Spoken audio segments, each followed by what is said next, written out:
a word is really great because it gives this like communication. It's like, oh, you're my wife. Oh, you're my husband. You're my girlfriend. You're my partner. We're in an open relationship. We're in a polyamorous relationship. We're in a monogamous relationship. Like it gives that structure, and it gives that like, oh, now we're actually speaking about something. There's a whole world that we can create here. But the paradox of that is that, yeah, then you can get boxed in to that. There's also the miscommunication of like, well, what does wife mean to me versus what wife means to you, right? What's the expectations that I have of myself as a wife versus the expectations that you have of having a wife? Welcome to Normalizing Non-Monogamy, the podcast where we interview incredible people from across the entire spectrum of non-monogamy to hear their fascinating stories. We strive to bring guests on the show who have a healthy approach to non-monogamy. However, it's important to remember that everyone does it a little bit differently, and the views and opinions expressed by our guests do not necessarily reflect our own. Additionally, we produce this show for entertainment purposes only. Please be aware that we aren't doctors or therapists. Consult a medical professional for anything regarding your health that you might learn about on the show. Enjoy! Welcome to episode 263. We're Finn and Emma, and today we have a beautiful interview with Elizabeth. She has been non-monogamous for about 12 years, and this conversation is wide-ranging and amazing. We have a lot of wonderful conversations about her personal growth and challenges she's experienced as well. Yeah, one of my favorite, well, there's a couple of favorite things about this. Number one, Elizabeth's laugh is infectious. So if you are in like a bad mood, you will find yourself laughing along here. Yes. It's also a deep conversation, and she's very honest about the struggle she's had, the things she's worked through. And it's, as Emma said, it's a fantastic conversation, and we're really, really excited to get it out there. And just her, as she's described, right, she just kind of wrecking balled her way through it in her 20s, and just, it's, okay, we need to stop. We'll just let the interview stand for itself. We will, eventually. When we get there. A few more things about this one. Astute listeners may know that I often catch Emma with horrible jokes. Yes? Yes. Can confirm? Can confirm. Well, I must admit, I got one pulled over on me. You got punked? I got punked. So if you listen till pretty close to the end, you might hear it. It's pretty funny. So well played, Elizabeth. From Elizabeth. Yes. Yes. Well played, Elizabeth. Props to you. All right. The last thing we want to say about Elizabeth is she is a coach. She's a relationship coach. She's been coaching for over 5 years. She's coached over 100 people. She'll talk a little bit about what her work is, but we're just, again, excited to get this out there. I can't say enough good things about this conversation. And so with that, we're going to jump right into the conversation with Elizabeth for anybody who is a premium subscriber. And for the rest of you, we've got a couple of short announcements, and then all the magic we've been promising for the last 47 minutes. It's only been 2 minutes, but it probably feels like 47 minutes. Not to Elizabeth. She's like, this is the best thing I've ever just been raining down on me. Hopefully she feels that way. 45 more minutes to go. Yeah. Anyway, if you're not familiar with the premium subscription, it is a way to skip all of these upfront announcements from us. So you can sign up on our website, normalizingnonmonogamy.com, right on the homepage or in your podcast player. Next up, we would love for you to check out our community. If you're out there looking for like-minded people, this community is amazing. Thank you so much to everyone who is part of it. We are inspired by each one of you every day, and we'd love for additional people to check it out. You can find out more information on our website, normalizingnonmonogamy.com, under the community tab. Yep. And for just a couple of bucks a month, literally five of them a month, you get a men's group, a women's group. You get monthly video Q&As with yours truly. With the two of us. And you get ongoing platform where you can chat, share pictures, share stories, get support all day, every day with over 200 other amazing people. So definitely check it out. We love it. We get lost in there every day. It's pretty kick-ass. For a bit too long. But it's amazing. It's easy to do. It's easy to do. So check it out again, normalizingnonmonogamy.com. Click on the community tab. While you're there, one more thing you should probably do is click on the events tab, and you will then see all the information about our upcoming virtual meet and greet. Absolutely, this is not part of the community. This is open to anybody. You get to pay what you want. It's a way to just come check out a lot of the amazing people from the community because they show up. in droves. They do. But we've been averaging almost 50 people every month, and these have just been a great time. So we'd love to have you. Again, no pressure, but just a little pressure. You forgot to say the date of the next one. November 30th. I just kept talking, hoping I knew there was something I was forgetting. At least I think you forgot. I have to go back and listen. I don't think I said it. November 30th, 2022. Yes. And if you miss this one, don't worry, we'll have one in December, but you really should not miss this one. Yeah, you're not going to want to miss this one. Oh, it's beach themed.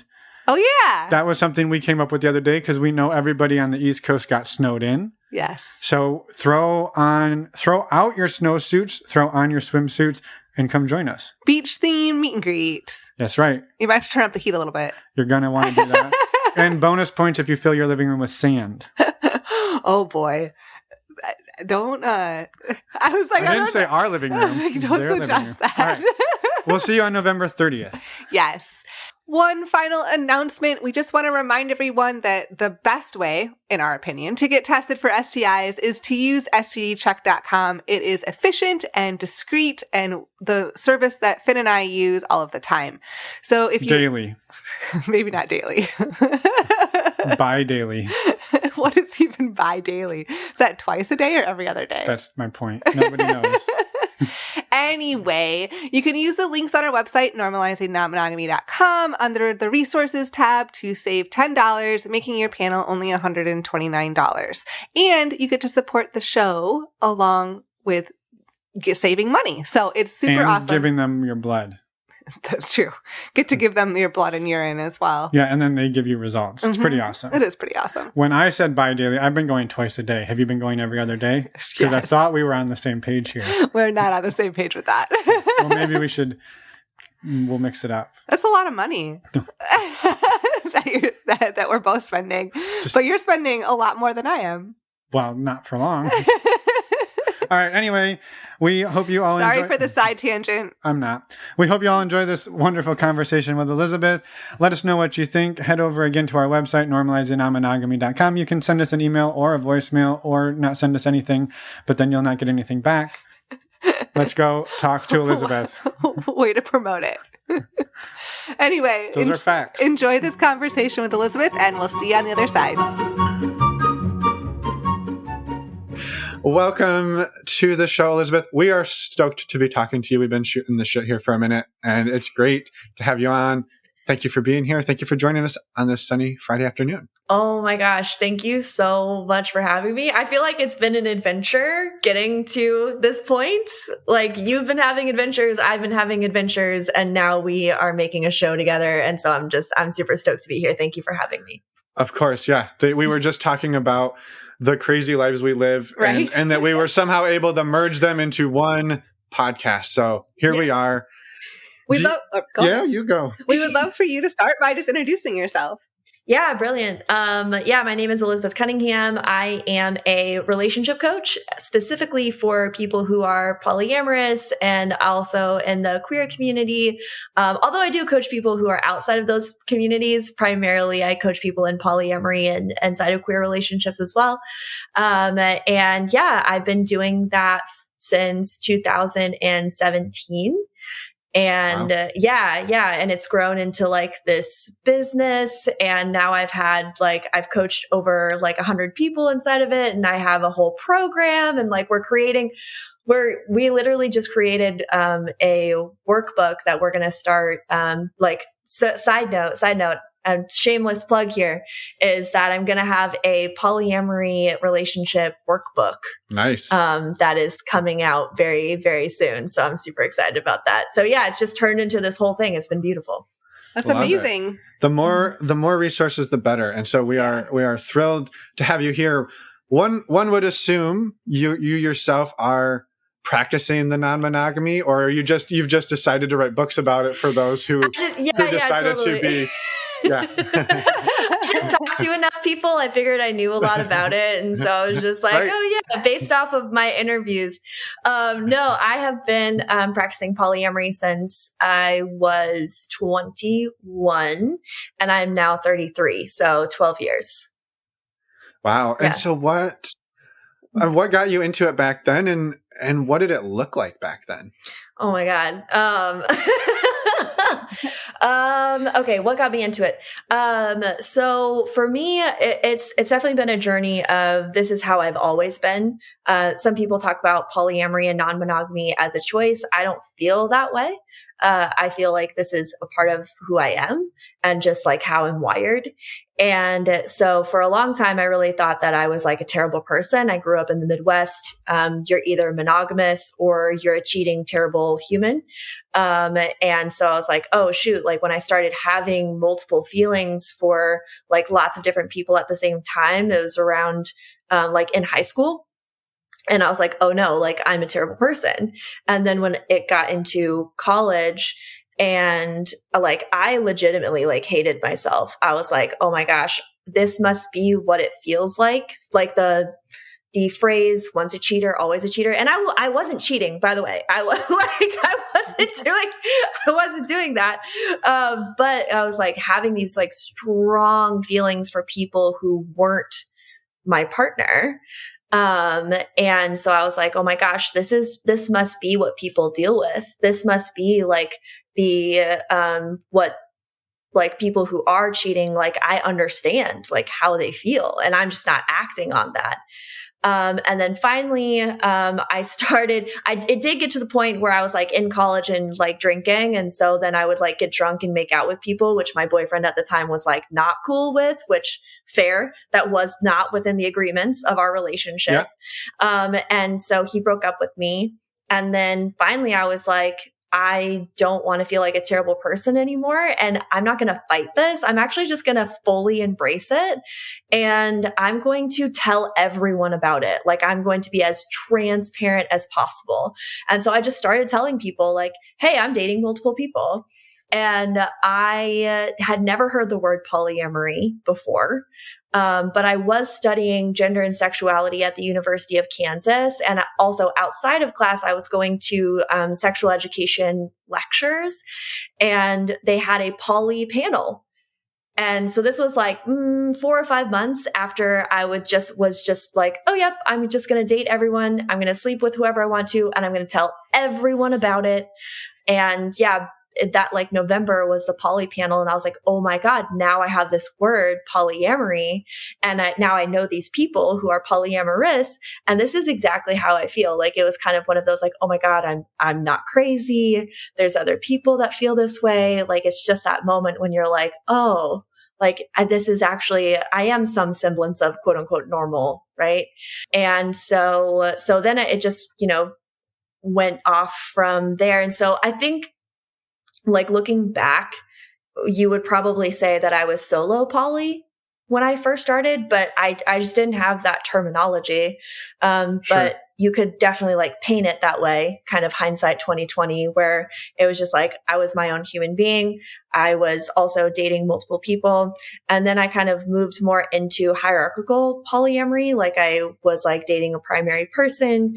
And that lasted probably until I was like 29 or something. So yeah, so from like 21 to 23, it was like solo poly. And then from like 23 to 29 was more hierarchical poly. And then 29 onwards. So like for the past several years, it's been more inside of like non-hierarchical poly, maybe like leaning relationship anarchy. And so that's where I'm at now. Yeah. Wow. I love it. And somewhere in there, I assume it got to a place with, and this is just a logistical question, something that got to a place with your boyfriend in college that the making out with other people and the being open didn't really jive with what he was doing. And the two of you, I'm assuming, just kind of went your separate ways. Oh yeah. He broke up with me because like I said, I was trying to be as transparent as possible. And so the first time was like not inside of an agreement, right? It was like, I made out with someone and then I felt terrible. And then the next day I told him, I was like, oh my God, I'm so sorry. I got drunk and made out with someone. And he was like, yeah, I can't be with you, basically. Yeah. So that's kind of how that worked. But then later on, it was kind of funny because like we definitely kept sleeping together for like 6 months because we were like, well, we just have amazing sex. So that's fantastic. So we should keep doing that even though we're not dating anymore. So then we were still like kind of in an open relationship. And then like 5 months later, I remember this. I remember this conversation. We were like lying there and I was like, yeah. And he said something about like missing me or something like that. And I was like, yeah, I miss you too. And then he was just like, well, he's like, if you would have asked me to be open, like I would have said yes. And I was like, well, then what the fuck? Like, what? Okay. Like, why aren't we? Why don't we do it now? Right? Right. Like, what's the deal? And he, right? I'm like, I'm so confused now. But no, he moved to Montana. Now he has like this beautiful family and it's everything worked out. But yeah. Yeah. Well, I think it's a really valid point though, that sometimes, and for some people, the label is just really important. And even if they're okay with being open, if you're going to say it's closed, then it's closed. And if you want to say it's open, I'm okay with that. But then we have to call it something different. I think sometimes, and I know I'm one of these people that like labels mean something, even though like I don't care about the label. Like I don't care what the label is, but for me, it means a thing. And so, yeah, if you say like, well, we're in a closed relationship, like that brings a set of rules for me that are very different than even if we say we're open, but we're not really like seeking other people. There's some type of a shift there that happens for me. And I think it's, it happens for other people. And I can see though, where he was like, well, almost like the cheating was too much to go back and say, well, we're in a relationship, but I can still sort of be in a relationship and still keep doing the relationship things, but we can't call it that now. Yeah. And it's such a confusing thing, but I can also understand it at the same time. So I thought it was interesting. Yeah. Well, I think, and this is me totally projecting onto him. I have no idea if this is actually true, but I would assume also is that part of it is, social construct and pressure, because like, what does it mean about you if you start dating someone who previously cheated on you? And it's just like, are you not intelligent? Are you, are you fooling yourself? Like, and so I think that there's also like, we don't have our relationships in a vacuum. We had our group of friends at the time as well. And I think that at a certain point, his friends were like, dude, like this girl is bad news. Right. Sure. And so there's also like, peer again, like I'm saying this, but I don't know if this is actually true for him, but like, speculating that there could have been like peer pressure as well, where it's just like, oh yeah, like don't go back with, Elizabeth because she's just going to cheat on you again, even though like we would have been open at that point and it wouldn't have been like a lie. And also there, I think to speak to your point about labels is that there is a level of security in labels, because with labels comes specific expectations. And, you're like, oh, well, if you're my wife or if you're my husband, then these are the specific expectations of that relationship. And so it becomes, for lack of a better way of saying it, a security blanket in the relationship where it's just like, this is something that I can, feel stable. And that's a human need. A human need is to feel like secure and stable, and labels can often provide that. So. Yeah. And ironically, sometimes in most cases, it's a false sense of security. It's, while we're married, they'll never even look at another human. And you're like, yeah, they will. Yeah, totally. Yeah, absolutely. There's like, what is it in Jessica? I really like the way that Jessica Fern put it in her book, Polysecure, where she said there's the paradox of words, because it's so true. It's like, a word is really great because it gives this like communication. It's like, oh, you're my wife. Oh, you're my husband. You're my girlfriend. You're my partner. We're in an open relationship. We're in a polyamorous relationship. We're in a monogamous relationship. Like it gives that structure, and it gives that like, oh, now we're actually speaking about something. There's a whole world that we can create here. But the paradox of that is that, then you can get boxed in to that. There's also the miscommunication of like, well, what does wife mean to me versus what wife means to you, right? What's the expectations that I have of myself as a wife versus the expectations that you have of having a wife, right? Yeah. No, it's super interesting. Well, and maybe even on top of that is, and this just kind of popped into my brain, is like, you have to lean on trust in a different way, because when you're you're in a married monogamous quote unquote relationship, you kind of look back and you go, well, we made this agreement 10 years ago or 20 years ago. I don't, there's like trust sort of just is built into that agreement when you say I do. And you don't really realize it. Like every day you're still making that choice to show up in that same way in that monogamous agreement. And I think sometimes it just starts to become an assumed. And so when you do break it open and you say all of those assumptions, we're not assuming them anymore. Right. And so that trust then is really like, you're really building on the trust. You're not building on a label. Right. And then everything comes down to that, which is I don't know, not that there's not trust or have to be trust in a marriage, but sometimes I think people fall back on the label of husband, wife, whatever, monogamous, yeah, that they don't have to worry about this other stuff, but it's all still there. Yeah. Because we're also human. Yeah. Yeah. No, I really love that. I love that that like thought process and explanation of that. Yeah.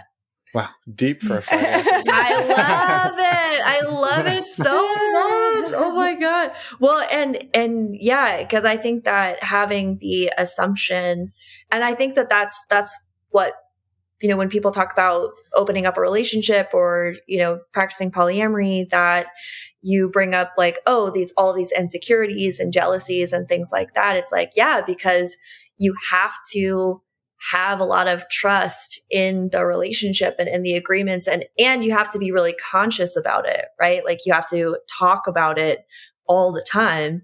And so it isn't like the way that we're used to doing things or the way that we've seen it modeled or the way that things go. And people have a hard time trusting. Trusting is a big one. And so actually choosing to trust every single day and working through all of those insecurities, it's huge. That's when, you know, I talk to people, you know, I talk about polyamory and personal growth. And I think that they really go hand in hand. Like you can't have, in my opinion, you can't have polyamory without personal growth. Yeah. Yeah, there's just no way to do that, I don't think. Yeah, I think we've talked to a handful of people who say like, well, if you want to do this, you better be ready to grow, because if you don't, like, it's going to be, even if you are, it can be a very painful process of breaking out of all of the stuff that you've learned and all the stuff that is, even though you feel this way, like the rest of the world is pumping it into you that what you're doing isn't the quote unquote right way. And so you're always going to be fighting it. Right. Yeah. Fighting against the culture and, you know, standing out as something different in some ways. And hopefully we're obviously all working to change that. Yeah. But it still exists. And like, to your point of to your boyfriend in college, like I'm assuming, putting words in your mouth, but I'm assuming there's no models for either of you, like growing up or in the society at that point. So it was, right. Yeah. Yeah, totally. I mean, like I said, like I had never even heard the word polyamory. Like when I was like, I'm just going to date and sleep with whoever I want to and multiple people, and I'm just going to tell everyone about it. Like I'm just going to have as much integrity as I know how. Like I was just doing that because I was just like, this is clearly how I feel. This is clearly who I am. I wasn't doing it because, I saw someone else do it, and so therefore I think it works. I was literally going off of no models, no examples, nothing at all, not even knowing if anybody else would be down. Like I was just like banking on the fact that I'm just like, okay, well, right now I'm 21 and in college. And so people are kind of DTF anyway. So like, and then I guess I'll figure out the rest later. Yeah. Yeah. Well, and I'm curious about that because, and I want to try to ask this question in a way that it doesn't seem like slut shamey, because like if there's people out there who are just like, I just want to like go to parties and fuck people, like totally cool. But it seemed like you made the comment, like I was realizing I would start to have these feelings for people, like a lot of different people and really big feelings. And I was curious if you could talk a little bit about that, because I know you're not alone in that, where you kind of move through the world and you look and you're like, that person seems really awesome. I wonder what's there. Or, well, oh, that one's also awesome. Like how, and I can see how sometimes that manifests in like, oh, we got drunk and made out at a party. But sometimes I would imagine there was more to it than just like, oh, we got drunk and made out. It was like, maybe this is my way in, or it's it's sitting on top of something else. Like, how did all that manifest for you, like internally, like wrestling with the feelings and the, like, what to do with them in a world where you like weren't supposed to be? Yeah, I think for me, I think that's a great question. I think for me at the time, it was just kind of figuring it out on the fly and just trying to be as honest as possible. And so that's kind of what I was doing. Like, I was dating two, also at the time I was like in total denial that I was queer too. So, Nothing like learning it all at once, right? Right, totally. So I was dating these two guys, and I was telling them that I love them. You know, I was just like trying to, again, just be like, okay, this is how I feel, so I'm going to say it out loud. Right? Hey, like when we first got together, and I've always been a very assertive person. Like if we interviewed all of the people that I've ever dated, I'm pretty sure that would be a common theme. It's like, oh yeah, like you always, you can tell when Elizabeth wants what she wants. So I would be like, oh, like I want to date you, or like I want to progress this in some way, or I want to like, how do you feel about that? Right. So I was dating these two guys, and I was seeing them pretty regularly. Like if you would have looked from the outside, it would have, like, both of those relationships would have looked fairly like mononormative. And then I was also seeing this guy probably like once a month or so, and we would just like hang out, fool around. And we were like, I guess if you want to put a label on that, it would be more in like the friends with benefits category. Sure. But I also told him that I loved him too, you know? And then also like I had like a insanely like insatiable sexual appetite at the time. And so I was like hooking up with new people like every single week. Right. I would just have like one night stands like every Friday. And like that was a thing that I was doing. And I was calling myself a professional slut, you know, just like low key. I was just like, oh yeah, like I'm a professional slut. Like I'm really good at this. And like really taking that on. Right. Reclaiming, as it were. And also because you have to have a strong sense of self, when what you're doing, you know, Emma, to your point, like when what you're doing is being seen by other people as wrong, gross, you know, immoral, sinful, you know, whatever word that you want to put on it, like you do have to have a really strong sense of self to be like, nope, this is who I am. This is what I feel. I'm not a bad person. Every single person who is in this situation is consenting, agreeing, having a good time. So no one can say boo to me about that. And so that was how I was navigating that at the time. It was just like, I'm just again, just trying to be as honest as possible and upfront as possible, and really like blazing the trail as I was like going. Like I literally had no direction. I was just like, I don't know what I'm doing.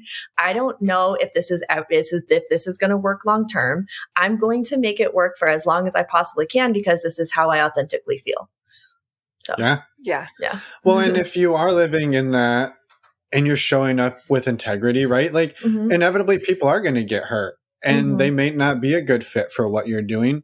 But if you're moving through that with integrity and respect for them, and staying true to yourself, like you can't be everybody's everything, or even be right for everybody. There's going to just be people who come in and be like, holy shit, this assertive woman is too much for me. I need something different. And you're like, great, go get it. Right. Like, totally. I'm going to keep getting mine. You go get yours. Absolutely. That's absolutely my attitude for sure. It's just like, yeah, if this is not, what did I say this? I haven't really dated in the same way that I used to for a long time. But like at the time, what I was saying was like, yeah, you know, thanks for playing. Like, if you're not down, like, hey, thanks for playing. Thanks for coming on a date with me. Thanks for going to get coffee. Thanks for, you know, having this conversation. Like, no worries. Like, I'm not your cup of tea. Not a problem. Right? Yeah. Yeah. Yeah. That's amazing. Yeah. And that, I mean, that comes with honesty, right? You gotta, you said upfront about, hey, this is me. You can take it or leave it. Like that is, but I'm not forcing it on you. Just FYI. Like, just FYI. Exactly. And exactly. And I'm not being like aggressive about it. It's not like if you don't like me, then F you, blah, blah, blah, blah. It's just like, okay, like if you like me, if you're into me, like this is how I roll. And people were really chill about it too. Like even, living in Kansas, being 21 years old, dating people who were around my age, like we were having like really responsible conversations. Like, were we always behaving responsibly? I don't know. But questionable.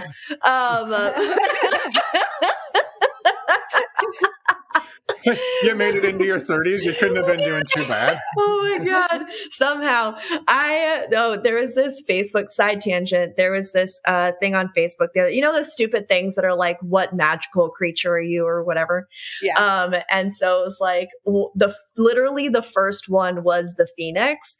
And it was like, okay, if you're a Phoenix, then you lead a really exciting, adventurous life.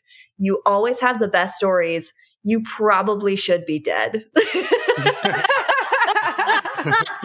And I was like, oh shit, I'm feeling a little called out about that. How does Facebook know me so well? How does Facebook know me so well?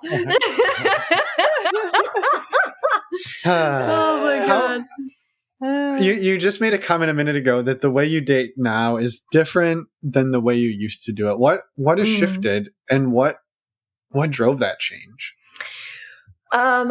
Well, I would not put myself necessarily in the same professional slut category anymore. It's like, if I'm still in the professional slut category, what's happened is I was like the young gung-ho salesman, when you're 21, where you're just like, yeah, you're like killing it with like all the sales. You're like going out and you're talking to people, all this stuff. It's like now, like, 12 years later, it's like, okay, I have a senior management position. And I'm like more in the, okay, I know how this game works. I know how I want to play, and I want to be a mentor. And I also am like looking at like, what do I want right now? And what do I want moving forward? And so I just feel a lot more established, I guess, to go along with my metaphor here. But yeah, so I feel like I used to just be like, I would talk to anybody, be like, are you interested? Are you interested? Are you interested? Who are you? Da, da, da. Like, I was just so curious about every single person. And now I am definitely, not that I'm not as curious I'm like immensely curious about people, but I have learned that I'm not immensely curious about dating all the people that I talk to all the time. Because number one, it's exhausting. And number two, I also feel like I know people a lot better now. And so I feel like in having a conversation with someone where I can be like, oh, okay, like I can see, and I also am like more in tune with like my body and listening to my own intuition and what I want right now and what I'm available for in my life. Like, I just feel like I'm so much more well-rounded at 33 than I was at 21. Sure. That's fair. That's fair. Yeah. And so I'm just like, oh, okay. Like, I only want to, because at the time it was like, what qualified you to possibly be a potential partner or like someone to have sex with was like, are you attractive? Do I think that you are a decent human being?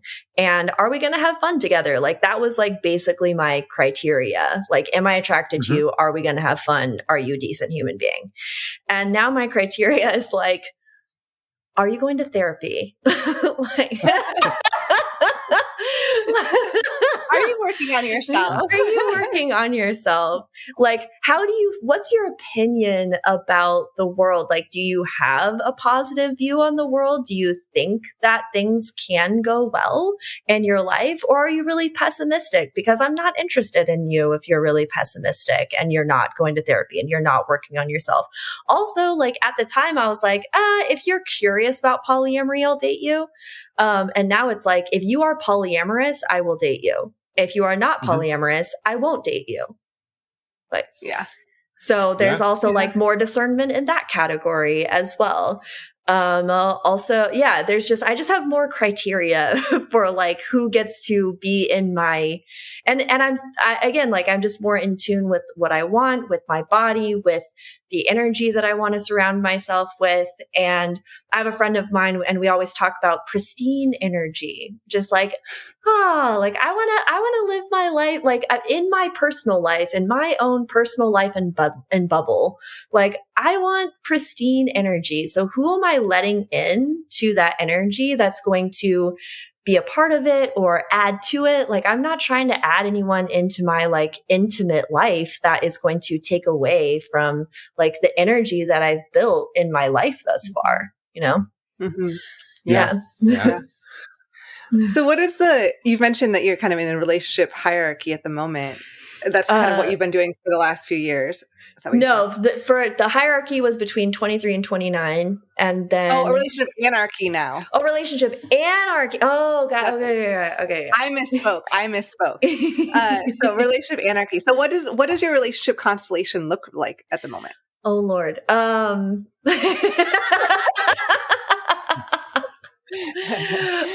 was talking. Oh my God, I was sharing this with someone the other day, and I was like, "Wow, I'm connected to a lot of people. That's cool." So I have a partner that I currently live with.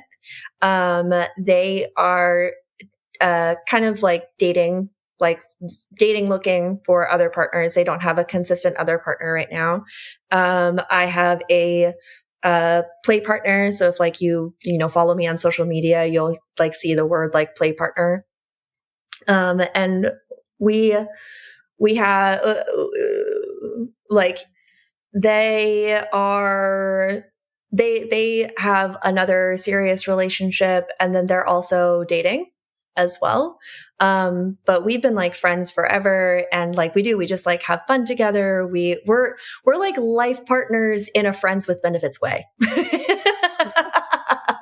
I love it. Yeah. Yeah, totally. And we're like, oh my God, like we would never live together, but what if we like bought houses like right next to each other? Wouldn't that be so cool? Yeah, and they have another person who's like probably a life partner as well. And then I have a partner who just moved. So again, if you follow me on social media, I've been calling them long distance, my long distance love. That's the word I've been using. And now I'm calling them my Boulder babe because they moved from Boulder to Washington. And they also have another long distance partner.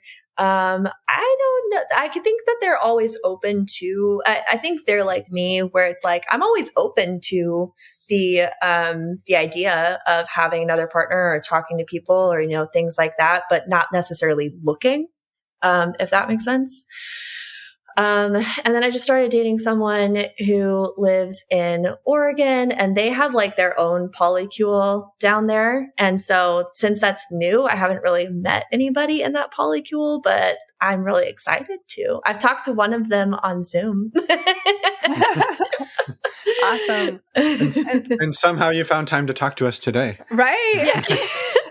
I love how, like the play partner that you mentioned, that there's no expectations, that it has to go somewhere other than like probably like a life partner that we don't want to live together, but that doesn't mean that we can't be life partners in some way that works for us. And I love that approach that you don't have to do this relationship escalator with you don't have to do it with anybody, but you don't have to do it. You can have different scenarios and different dynamics in your life. Mm-hmm.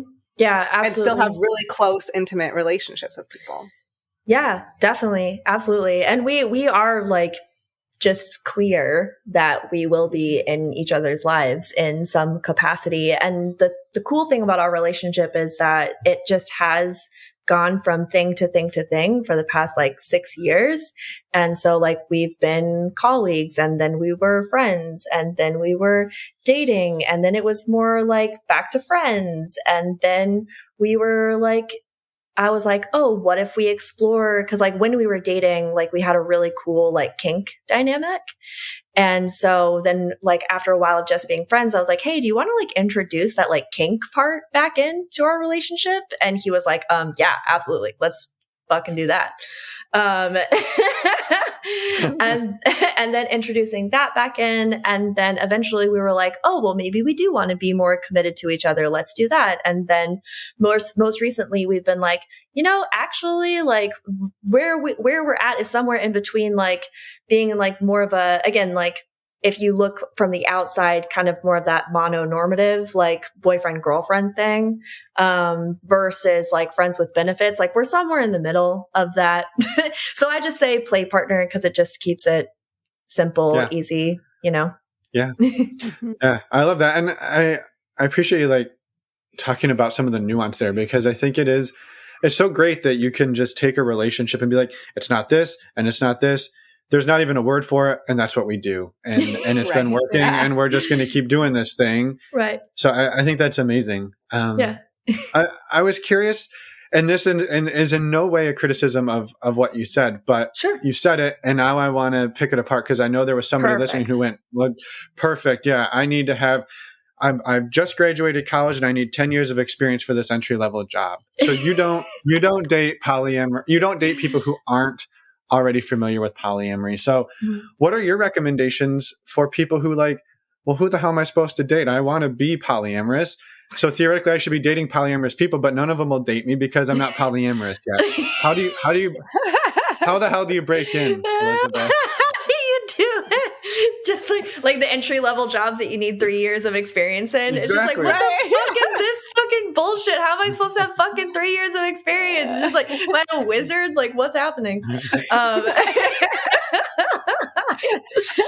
I'm so glad I work for myself. No, well, because there are people who are like, yeah, absolutely, we'll totally date, wherever you're at, like, and that's the thing is that like stepping outside of the scarcity mindset into a more abundant mindset. Like there really are like when people are like, oh, there's plenty of fish in the sea. Oh my God, that's so fucking true. Like there's literally 7 billion people on the planet. Like literally. There's too many of us. There's too many. There are too many people. We need to stop making more people. That might get me in trouble, but I'm like, stop making more people. There's so many of us. We're literally destroying the planet. Okay. Anyway, I digress. But there's so many people, and there's so many people who will feel the way that you do. And yeah, you might have to sift through some people. It's like dating is a game of patience. Like dating is not a right now game. You can make it a right now game, but depending on what your goals are, you might be disappointed in making it a right now game, It might not be a fun game. It might not be a fun right now game. It might not be a fun right now game. Like dating is a game of patience and like really having the conversations and also just like living your life. Like go out and live your life. Like people are like, how do you find all of these people to date? And I'm like, literally, I just live my life. Like I am not on dating apps. The last time that I was on a dating app was like 4 years ago, maybe 5 years ago. I'm like, COVID is so weird. I don't know what time is anymore, but I know it distorted everyone's time, right? Concept of time. I'm like 3 years plus COVID. So something like that. But yeah, like I meet people just living my life and doing what I want to do and like talking to people and being okay. And like, that's the thing is that, I was having this conversation with someone yesterday who, is potentially going to work with me. And what they came to me asking was, how do you even start relationships with people? And so I think that that's a better question to ask than where do you find people? There's literally people everywhere. Walk outside of your door. Like there are people, unless you live on a farm in the middle of nowhere, like drive to the nearest town. There are people everywhere. Walk out your door. There are people everywhere. And so I don't think it's a question of where do you find people, or even how do you find people. I think it's more of a question of what do you need to start relationships? What do you need to meet people? And I always like to ask questions with the what instead of the how, because when you ask a question with how, it implies that you don't have the answer, right? Like, how do I do that implies that you don't know how to do that, right? Versus, well, what would I need to do that is an open-ended question of like, oh yeah, what do I need to start a relationship?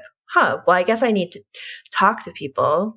Okay, well, I need to meet people. Oh, what would I need to do? Again, keep asking like the what. What do I need to do to meet people?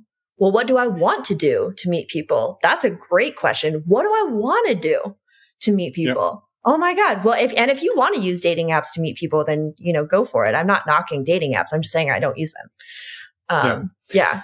No, it's such a great point. And I think it's one that, and we've not really used the dating apps either, but if I were to go back in time, or even like you said, to give advice to people, it's like, you know what, get involved in a thing you enjoy doing, and you will inevitably be doing that thing with other people who enjoy doing the thing you enjoy doing it with.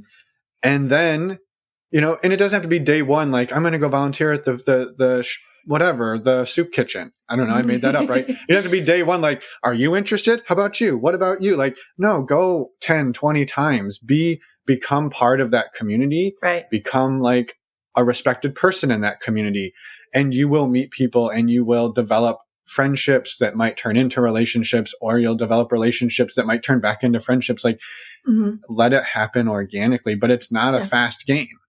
It's not. It's not a right now game. Yeah, totally. Like the partner that I live with currently, we met doing parkour.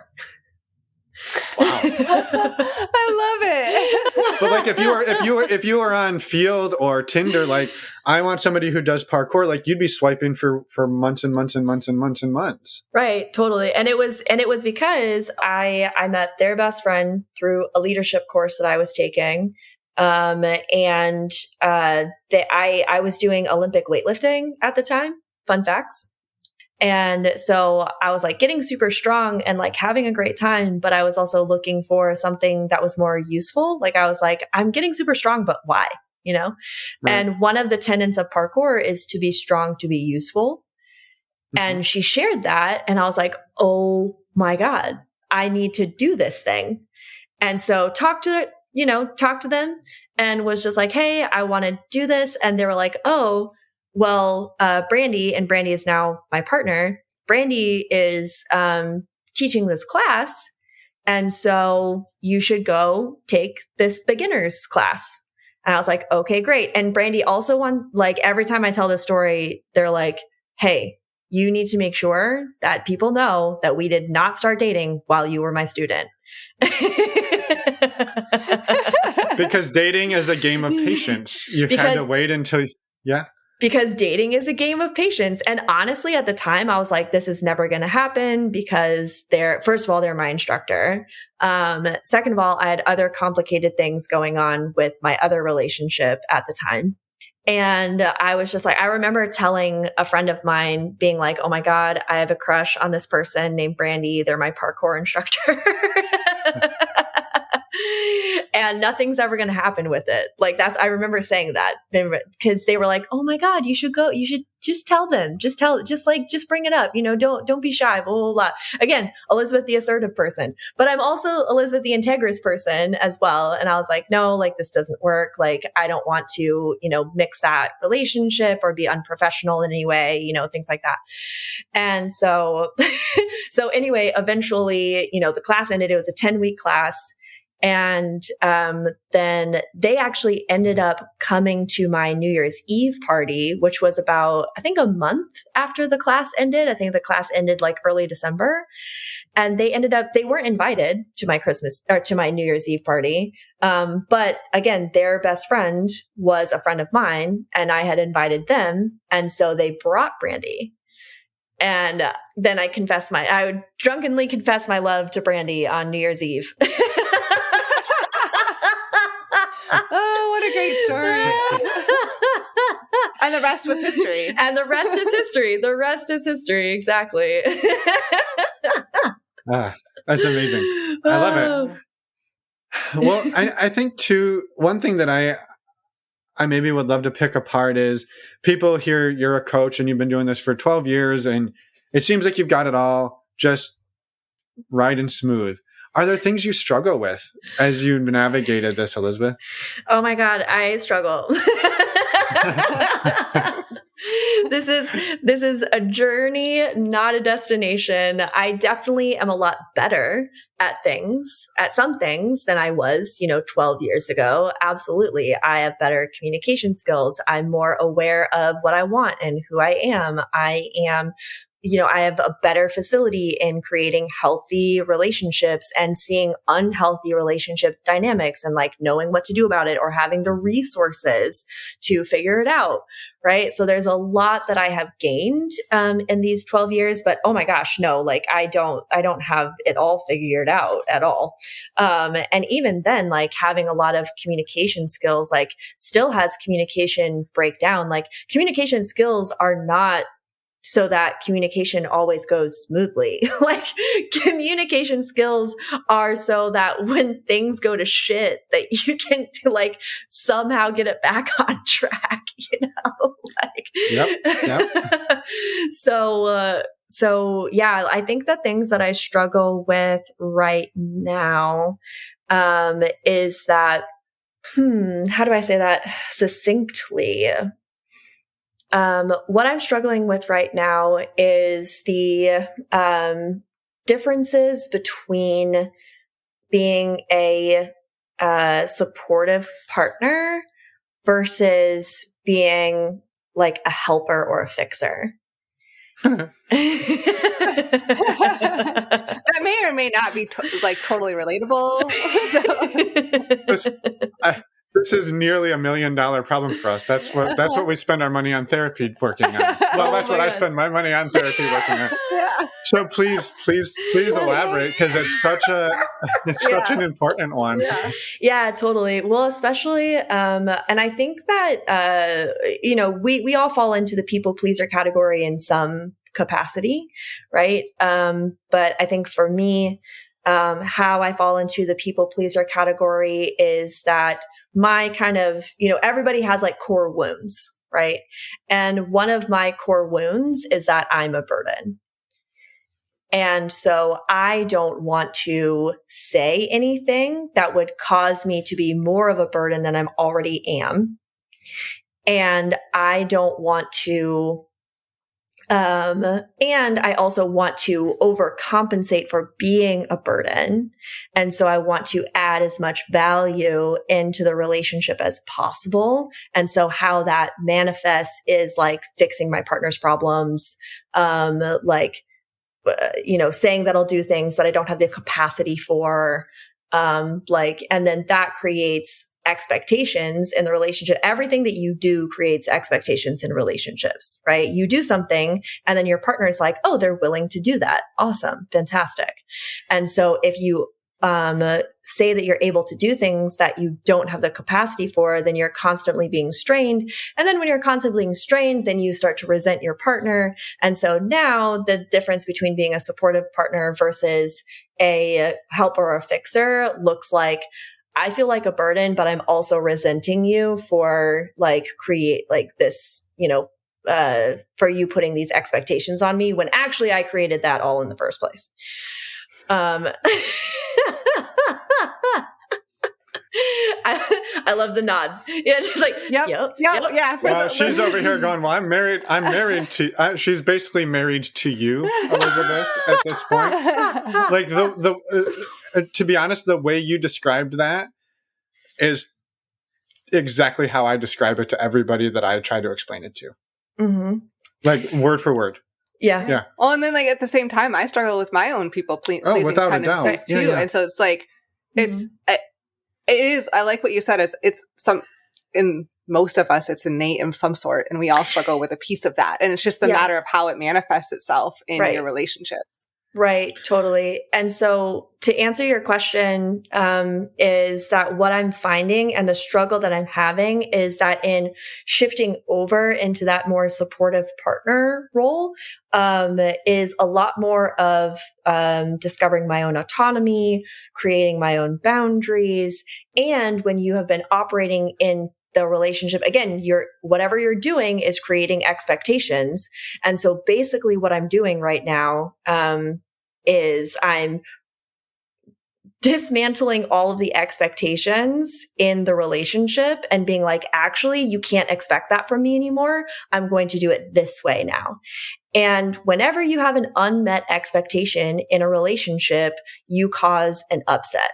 Like, so I'm basically on purpose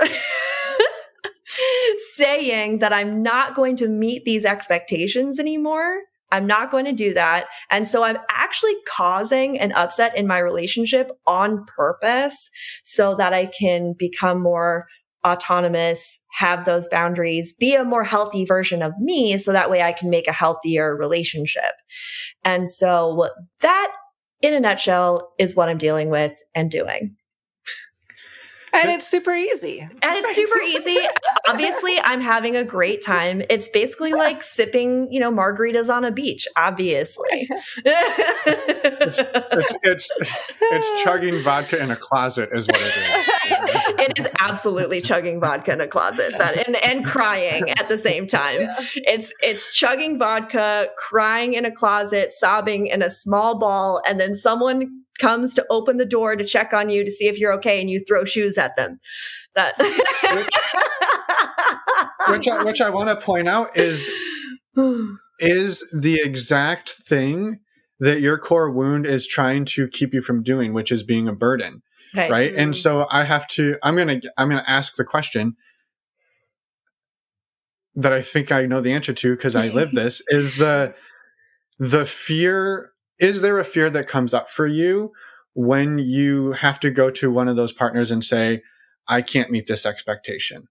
Yeah. Well, I mean, you fear their response because like you said, like you're taking an expectation that was in the relationship and you're completely like being like, that's not an expectation anymore. So you know that you're going to cause an upset, right? Even if you don't think about it in those terms, like when you go to a partner saying like, I'm not available for this anymore, like there's the fear of like, I'm going to cause an upset. This is going to be terrible. There's also, there's the fear of like how the burden thing shows up is that I'm like, oh my gosh, like I've spent all of this time trying to make this relationship, like add value to the relationship. Cause that's my overcompensation is add value. And so it's like, oh my gosh, I am going against that. Like I'm actually taking away value from, which is not true, but like in my mind, that's the fear is like, I'm taking away value from the relationship. I'm becoming less valuable. And if I'm less valuable, this person is going to love me less. They're going to leave me. They're going to, discover that they should have left me a long time ago. All of those thoughts that like come through your mind. All of us and all of us have demons, right? That's what my mom calls them. My mom calls them demons. And she's like, everyone has demons. And those are the thoughts that like go through your mind that like are like, you're not enough. Like you're going to mine say something like you're not enough. It's not that it's because like in the more academic sense is like I add value. But in my mind, it's more like you're a piece of shit. Like that's how the thoughts come up in my mind. Like I say them in a nice way, but in my head, they're like, you're a piece of shit. Like people shouldn't love you. People shouldn't love you.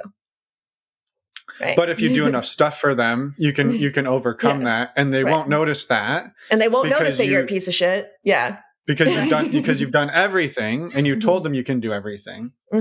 Yeah. And I have done enough work. I have done enough like coaching, therapy, all of that I actually don't really call myself a piece of shit anymore. Like I was thinking that the other day. I was like walking. It was like one of those random thoughts where I had like this really positive thought about myself. And I was just like, oh my God, I just had the most positive thought about myself. Oh my God, that's fantastic. I am doing so well. Oh my gosh. I love the noticing and that like the noticing of that and then like the self-talk. That's amazing. And then the next thought is, damn it, I'm not humble enough. Look at me. I'm just such a I'm just an asshole. I know exactly. It's just like, oh, okay, well, now I'm not a piece of shit. I'm just an arrogant asshole. Okay, good. Excellent. We're moving in the right direction. Oh my God. Well, I don't know if anyone else is relating to this, but I'm relating to it. So I know. It's good. I know. I love it. Well, thank you for that and for giving us that insight into that. Because first of all, it's vulnerable, and to share those demons is a big deal, and we appreciate that. So yeah. And in the interest of time, I know we could talk to you for hours, but we don't want to take all your time this afternoon. We can always bring her back. That's true. For parts 2 through 10. Yeah. Nice. Awesome. It's like the Let's do it. Land Before Time series. Yeah, we'll just do one every week. Just like this Elizabeth Cunningham chick is kind of like taken over, like the normalizing non-monogamy. Have you listened to the 6th one? No. I think I'm on the 7th. I'm either on like the 5th or the 7th. It's an odd number. I don't know. Oh, it's amazing. Well, we would love for you to plug your work and let people know where they can find you. And then we'll have one more question before we let you go. Okay, sweet. Awesome. Yeah. My name's Elizabeth Cunningham. My website is elizabethannecunningham.com. So that's Elizabeth with a Z, Anne without an E, and Cunningham like clever pig. Well, we will. Links will be in the show notes, so nobody has to clever pig. I was like, it takes a minute. And then people are like, wait, oh. And then you can also find me on Instagram at ELZ Cunningham. That one's easier. So if you don't remember the website, just remember the Instagram, ELZ Cunningham. That's way easier. Amazing. And they'll all be in the show notes. Yes. So you can just go to the show notes, click on the link. You don't have to type that all in if you don't want to. Love it. Before we let you go, we would love for you to share any bloopers that you would want to share, like fun stories that can be sex related, they can be relationship related, anything that you have. That's fun. My God. Seriously, I have so many, like over 12 years of just like wrecking balling my way through all of this shit. I have so many. Like we can make a blooper, Elizabeth Cunningham bloopers reel show. Cue the Miley Cyrus wrecking ball. Yes, I know. She just blasts through the wall like the Kool-Aid man. Like, here I am. We're gonna make some bloopers today. No, I swear to goodness, like from the ages of 21 to 25, I was literally just like, I was like, all right, like here I am, here I come. You know what I mean? Not to say that there wasn't any bloopers after that as well. I think because I have sad bloopers moments, but then I have funny bloopers moments. Let's do funny. Okay, so funny sexual one is like, oh my gosh, I'm like, oh, which one? Hold on, give me a sec. Like,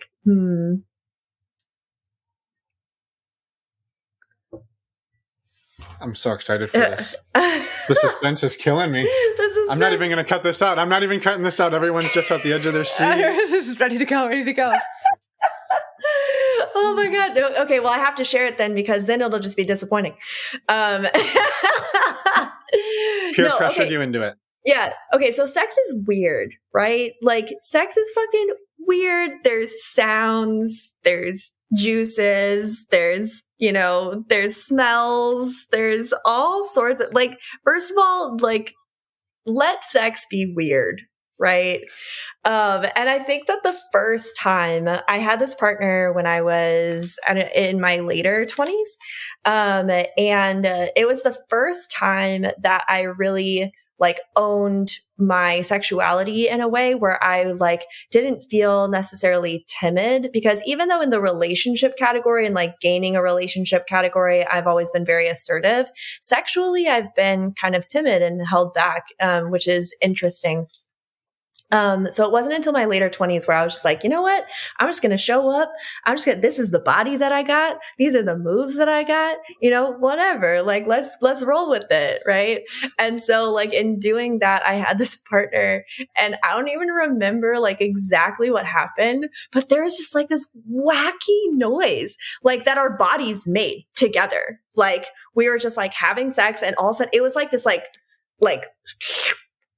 it was just like this weird noise. And then we couldn't stop laughing. And he was like still inside of me. And we're like, hysterically laughing. He's like literally laying on top of me, inside of me. And we're like laughing hysterically. We're like, oh my God, like this is what just happened?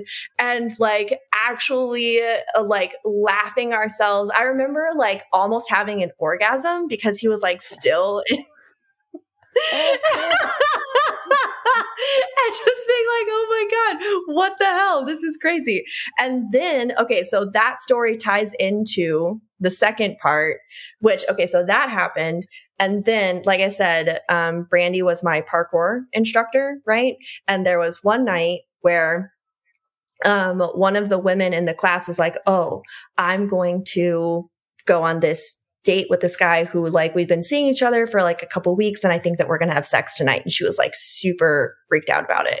She was just like, oh my God, she's like, it's been a while since I've had sex with anybody, like all this stuff. And we were just like, just let it be weird, just like And I told her this story, right? I was just like, all of that. And then literally Brandy, and again, like at the time it was just like, I haven't told them that I have a crush on them. I've been pretending that I don't. And literally Brandy goes, oh, I try to make my partners laugh like every session. It's like a goal of mine. And I like my whole body just like stopped. I was so turned on. And I was just like, I literally was like I caught my breath. I was like, and then I was like, and in my mind, I was like, okay, you're being weird. Now you're being weird. And like, it's always great when you start telling yourself you're being weird. Do something. do something. So literally, I was like, and then I was like, okay, turn around so she can't see your face. Okay, now go climb that tree.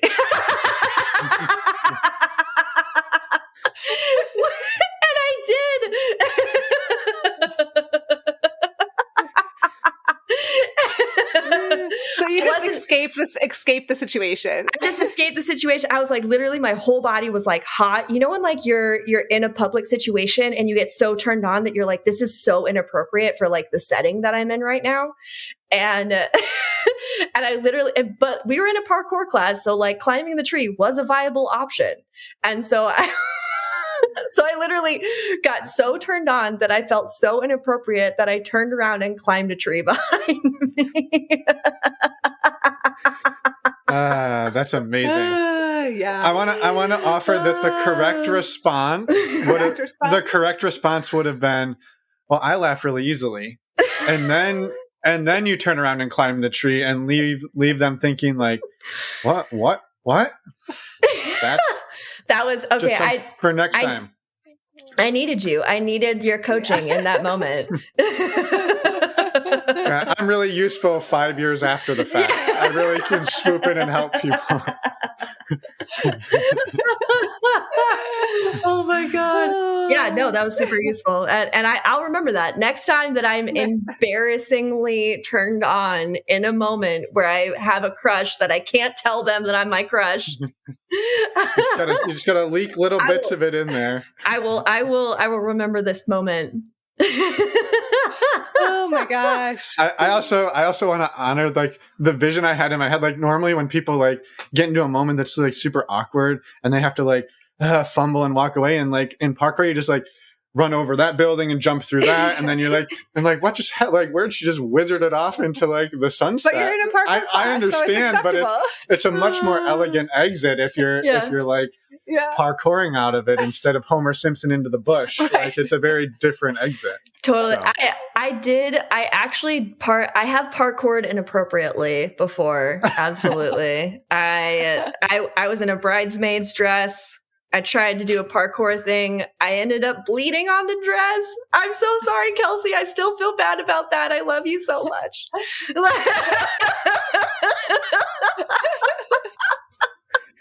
Luckily, her sister had a tied to go pin, so we were all good. But wow. If they didn't, that's the response. That's a failure. You always carry those to a wedding. That's right. It's a wedding must-have. Yeah. So, we got tips all across the board. All Wedding tips, flirting tips, parkour tips. I know. This relationship awesome. tips. Yeah. Well, thank you, Elizabeth, for joining us today. I do hope we get you back on, because this has been a delight, and I'm sure we could find a lot more to talk about. But is there anything we didn't ask about or talk about that you want to get out in the world before we let you go today?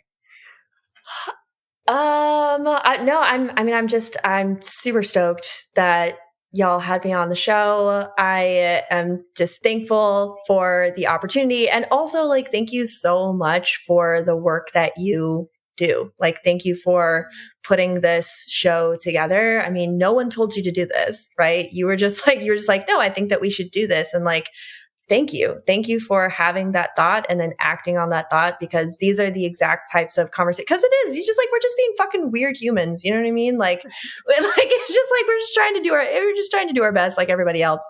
And so really, thank you for having these conversations. I really appreciate you. Yeah, of course. Thank you. Yeah. Well, enjoy your afternoon, your evening. We know you're off to the theater. Enjoy it, and we will talk soon. All right. Thanks. Yes. Talk soon. Bye. And we're back. Thank you so much, Elizabeth, for such a wonderful conversation, for being vulnerable with us, and for the amazing work that you do. Just a reminder, you can find links to all of the work that Elizabeth does in your show notes. What are you laughing at? I was just finished. You're fine. You can find links to everything from that Elizabeth does in your podcast player or on the show notes on our website, normalizingnonmonogamy.com. All right. Yes. Stop staring at me. I will tell you what I'm laughing at in a minute. Finn's over here just cracking up while I'm trying to talk. The whole point of that was thank you, Elizabeth, for coming on, for sharing your story. Your bloopers are absolutely hilarious. We had a great time laughing. So we can't wait to have you back on, do it again, and just keep kicking ass out there in the world. Yes, very, very much so. Thank you so much. And a quick reminder, sign up for our upcoming virtual meet and greet on November 30th. These are open to anyone. You just must be open-minded and respectful. And you can sign up on our website by clicking on the events tab. And you can also grab yourself a Give Love shirt. Yes, we still have shirts available. Those perfect gifts. Sweatshirts, shirts, tank tops. Any weather that you're in, you can grab a Give Love shirt. That's true. Yes. Nailing this promotion. All right. Next week, we are super excited. So you may remember back in episode 145, we had a triad on the podcast who goes by Mel, Ra, and Tom. Well, that's because that's their names. That's their names. Yeah, so they've been going by their names their whole lives, pretty much. Yes. But they are coming back on for a part 2 and an update. And oh boy, do they have some updates. Like a baby. Spoiler alert. Wow, you just went right out there and spoiled it all. No, no one's listening. So if you want to go back and listen to episode 145 before next week, feel free. But don't worry, you can still listen to this episode without that one. You'll be lost, though. It's amazing either way. Okay, the thing I was laughing at, Emma. Oh, now you're going to sell us. Okay. No, I always put this good stuff at the end. Okay. Because this was actually going to be my plug for STD check. Okay. But I decided it would probably get us in trouble. Okay. So I was going to start with, well, it's almost Thanksgiving, and perhaps your second cousin's coming into town, and you've always had to... Because it's legal. Yeah. Anyway, I thought it would just wow people and then they'd go and do it. But maybe they're having like a Friendsgiving and they can go meet people. I think you missed the whole point. I did, but I'm acknowledging I didn't miss the whole point. I just skipped over your point. Second cousin twice removed. I just skipped over your point. Cousin-in-law. I'm trying to still find it useful for STDcheck.com. Yeah, but we're not supposed to be promoting stuff in the outro. True. Anyway. Okay. I thought we were promoting humor. Thank you, everyone, for listening this far. And thank you for sending us no hate mail regarding this. These are the things that go on in my brain, and I'm sharing them with you. I trust you. End of the episode, listeners. For anyone in the U.S., we hope you have a wonderful Thanksgiving. And is that all we got? That's all we got. Bye, everyone. Thanks for listening.